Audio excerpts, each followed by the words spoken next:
जातीय स्वास्थ्य मिशन अंतर्गत आशा एएनएम आशा साथी जीविका मिशन संपर्कित विभिन्न पद पदवी कर्मी मानक तालीम प्रदान करुवा प्रशिक्षक माने अवहेलित। पुरी जिला अस्तरंग लक्ष्मी कल्याणी मंडप रे पुरी जिला संबल व्यक्ति मानक तरफ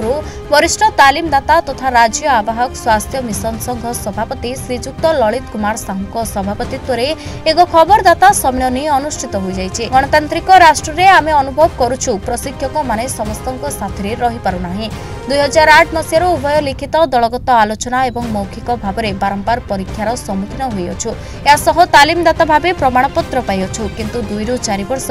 तालीम नियमित कराइबा पर सरकारी कर्मचारी माने उपरिस्थ कर्मचारी और अधिकारी मिथ्या टिप्पणी दे निजे स्वास्थ्य मिशन पंचायत राज विभाग और जीविका मिशन अंतर्गत पदपदवी कर्मी को निजे सरकारी कर्मचारी तालीम देले, जहाँकि असाधु उपाय कागज कलम रे सरकारी कर्मचारी तालीम देवा ना रे निज पकेट गरम कले, जहां तालीम कार्य को तालीमदाता को वंचित करा जाउछि बोली राज्य सह आवाहक सूचना देथिले। राज्य आवाहक श्रीजुक्त ललित कुमार साहू कहिथिले सरकार को निवेदन करिके कहिसंती स्वास्थ्य मिशन हेउ पंचायत राज विभाग कर्मी को प्रशिक्षक बंधु दीर्घ दिन धरी कार्यकारी करुछु, जोंथिरे आम परिवार जीवन जीविका थिला। एही विभिन्न क्षेत्र रे आमे तालीम प्रदान करुथुलु, किंतु प्रशिक्षकक पेट को लात मारी 2020 मसियारु सरकार चंचकता करी अबा प्रशासनिक स्तर रे अवहेला करा जायछि। सरकार ए गुरुत्वर सह नै विचार करंतु, प्रशिक्षक मानकु नै प्रशिक्षण कार्य करा जाउ बोली दाबी उपस्थापन करथिले। एही तालीमदाता तथा प्रशिक्षक माने राज्यर संबल व्यक्ति भाबे पंचायती राज प्रतिनिधि यथा वार्ड सभ्य, सरपंच,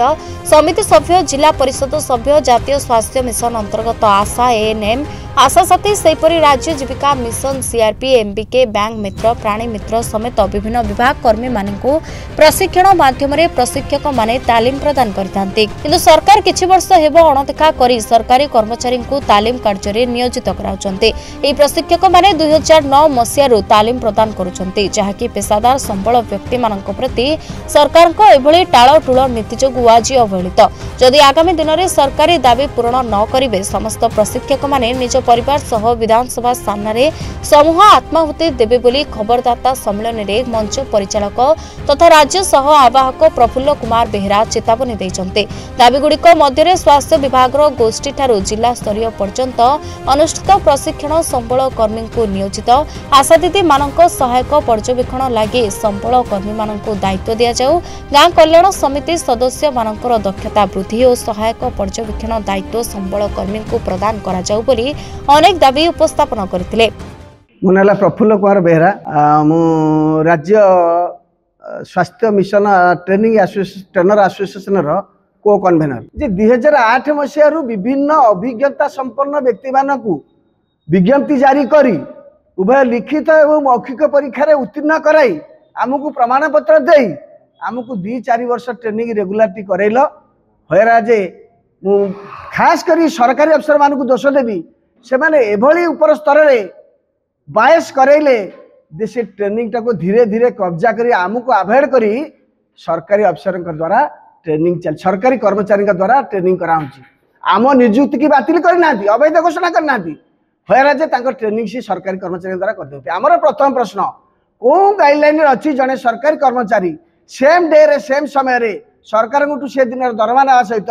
पुणी ट्रेनिंग रे नब। नंबर 1। नंबर 2 जहाँ आपण माने जानी थे बर्तमान जीपीडीपी रे जहाँ मोर ललित भाई कहते जे एसडीजी कथा आप जानते सस्टेनेबल डेवलपमेंट गोल सरकार 2193टा राष्ट्र 2015 ରୁ 30 भितर चिंता कले जे सस्टेनेबल डेवलपमेंट गोल हम अर्थात दीर्घस्थायी विकास लक्ष्य 9टा गोल से रखिले 9टा गोल को फुलफिल करने पूरण करने ग्रास रूट रे ट्रेनिंग हम। ट्रेनिंग कौन हम ना दक्षता विकास कैपेसिटी बिल्डिंग ट्रेनिंग हम। तो मुझे भावुँ 30 तो सरीगला से पाखेला 30 कौन 2030 बोधे 2090 मसीहा हेले सरब ना जदि ये कार्यक्रम चली। तेणु आपण माध्यम आम अनुरोध करुचु जे सरकार आपको ये नुआ सरकार आसती सबका साथ सबका विकास कहते। तेणु जनातु जे ट्रेनर मान नियुक्ति तो बातिल कर सरकारी कर्मचारी मान द्वारा ट्रेनिंग करने जाऊँ एमाने कौन करेंगे जन को सरकार को दाबी पत्र जनाऊँ। जदि आम कथा सरकार न शुणिले आम सपरिवार उभय पिला छुआ नहीं विधानसभा सम्मुख में आत्माहुति देवाक बाध्य हबू। कहीं आम जमते ग्राजुएट पोस्ट ग्राजुएट अभिज्ञता संपन्न 20-25 वर्षर होयरा जे आमर आज इनकम सोर्स किसी ना ये जीवन चलीगला। आपण माने समस्ते अल्पाधिके जानिथिबे जे प्रशिक्षण होउची आमर ग्रामांचलर स्वास्थ्य हो बा जीवन जीविका हो बा पंचायत राज अनुष्ठान मानकु प्रशिक्षण करिवा पई जो अनुष्ठान गुड़िक ओडिशा रे सरकार गठन करिसंती सेतरे प्रमुख भूमिका ग्रहण करथांती आमर प्रशिक्षक बंधु माने जो माने तालीम नहीं थांती एवं विभिन्न तालीम कार्यक्रम रे अंशग्रहण करी तालीम देई थांती से माने विगत 15 वर्ष धरी विभिन्न कार्यक्रम सहित जड़ित थिला बेले एबे 2020 मसीहारू सरकार लगातार भाव अणदेखा करी आसुचंती एवं आमर विभागीय कार्यकर्ता मानकु नेइकरी जेन तेन प्रकार ए प्रशिक्षण कार्यक्रम को करिकरी कोटी कोटी टंका आत्मसात होथिबार जहाँ सुना जाए।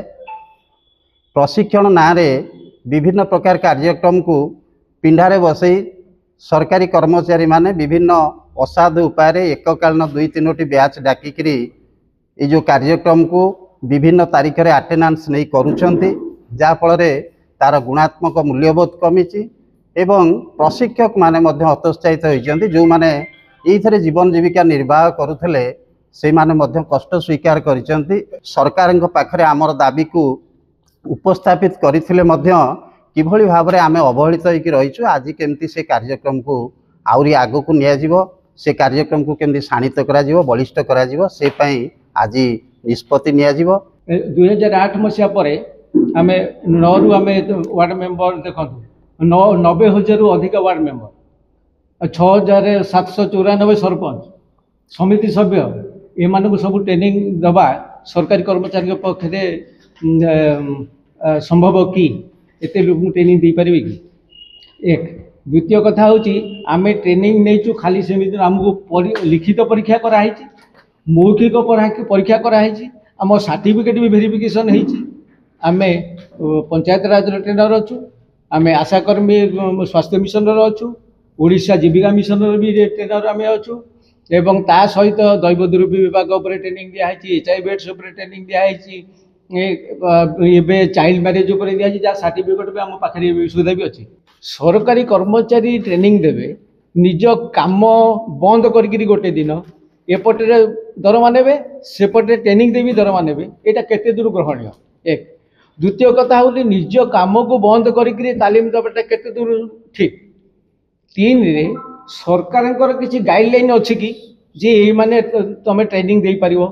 ना आम गाइडलाइन कराई ना सरकारी कर्मचारी को यही सरकारी कर्मचारी ट्रेनिंग देवे से दिन ट्रेनिंग देवे बोली किए अपॉइंटमेंट कला से सूचना क्या पाखे अच्छी कि तृतीय कथा हूँ जे आमको 2009 मसीह आम ट्रेनिंग 15-20 वर्ष है ट्रेनिंग देलुनी आमको अणदेखा कर अर्थ कौन माने कौन तेणुक आमको अणदेखा कराटा अन्याय बोली आम भावुचु आम सरकार दाबी करुचु जे आम समस्त को जमती आम ट्रेनिंग दौलु एवं आमको प्रमाण पत्र दिखाई आम ट्रेनिंग नहीं TOT नहीं सबुरे तापर आमको ट्रेनिंग न देकरी सरकारी कर्मचारी ट्रेनिंग देवाटा आम प्रति संपूर्ण अवहेला पूर्व सरकार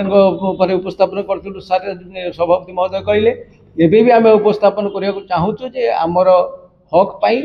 आम जीविका पाई एवं आम न्यायर सहित एवं श्रृंखलार सहित सरकार को जनवाक चाहूँ जे आम कथाटा को ग्रहण करूँ एवं जिते प्रकार तालीम आम नहींचु आमको से तालीम रे संश्लिष्ट करा जाओ।